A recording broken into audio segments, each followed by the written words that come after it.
ఈరోజు మామిడికాయ పచ్చడిను పెడుతున్నాము. మీకు కావలసిన వాళ్ళు మా దగ్గర ఆర్డర్ తీసుకొని మీరు పచ్చడి మీకు పెట్టిస్తాము.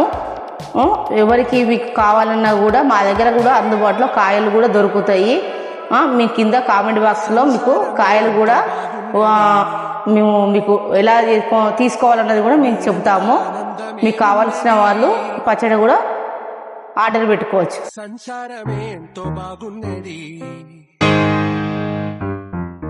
ఊరు నిడిచి గాలి మోట వింటూ మనుషుల చేరి మనసు నమ్ముకుంది అని మిట్లా కలిసేన ప్రేమల సుకుమారి సంచారమే.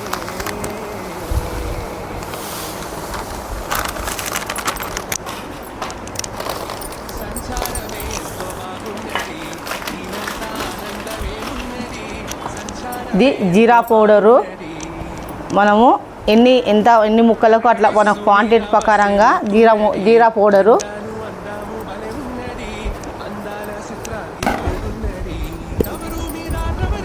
ఇది మెంతి పౌడరు.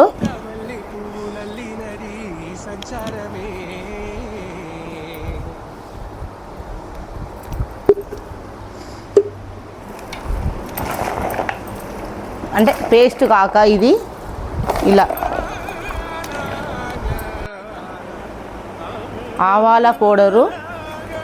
ఇట్లా మొత్తగా పౌడర్ పట్టుకొని ఇలా మనము ముక్కలకు ఎంత పడుతుందో కిలోకు 100 గ్రాముల లెక్క ఆవాల పౌడరు. స్పూను ఎన్ని కిలోలు పెట్టుకుంటున్నారో అన్ని కిలోలకు మనము పసుపును ఇలా. అద్దపావు కారము.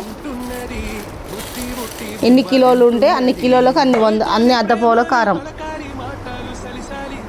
దీనికి మళ్ళీ తయారు చేసుకున్నాము రాత్రి నైటు.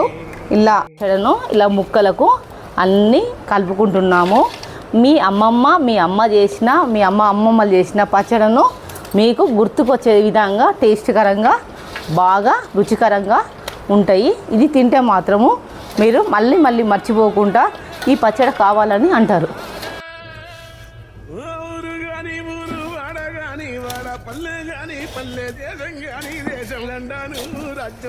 చూడండి ఇలా కలపాలి.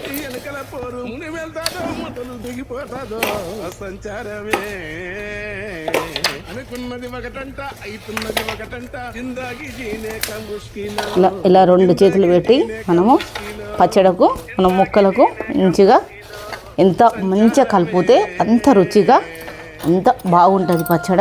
మనము తింటే మన అమ్మలు తిన్న పచ్చడి రుచి మర్చిపోయినంత రుచికరంగా పచ్చడను చాలా అద్భుతంగా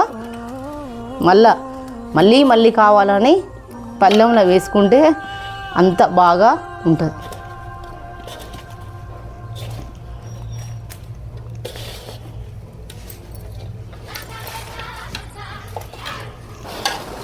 అవి మర్చిపోతారు. అలా టేస్ట్కరంగా చాలా బాగుంటుంది. మీరు అంత మంచిగా ముక్కకు పడితే అంత టేస్ట్కరంగా వస్తుంది. మీరు తొందరగా కావాలంటే తొందరగా మీరు ఆర్డర్ పెట్టుకోవాలని అర్జెంటుగా మీకు కావాలంటే ఎంత తొందరగా ఇంకా మీరు ఆర్డర్ పెడితే మేము ఎంత తొందరగా మీకు డిస్ట్రిబ్యూటర్గా మేము చేయగలుగుతాము, పంపించగలుగుతాము. మేము తొందరగా ఇంకొక వితౌట్ 15 రోజుల టైం మాత్రమే ఉన్నది. ఒకటే జీలకర్ర వేసాము, ఆవాలు వేసాము, ఎండుమిర్చి వేసాము, కళ్యామాకు వేసాము, కొంచెం పుదీనా వేసాము, ఇంగువ వేసాము, వెల్లుల్లి పేస్టుని చేసి ఇలా మంచిగా కొంచెం గోలిచాము. ఇలా కొంచెం శనగపప్పును వేసాము, మినపప్పును వేసాము. ఇలా మనం అంతా తయారు చేసి నైటు ఇలా ఆయిల్ తయారు చేసుకొని ఈ ముక్కలను మొత్తం మిశ్రమం అంతా కలిపి ఇలా కలిపినాక ఈ ఆయిల్ని పోసి మనము డబ్బాకు వెతుతాము. మీకు కిలోకు 350 గ్రాముల నూనెను మనము ఇలా తయారు చేసుకున్న నూనెను పోయాలి. మనం పోసి మనము మొత్తము ముక్కలకు ఇలా మనము పట్టియాలి. ఇలా తయారు చేసుకుంటాం.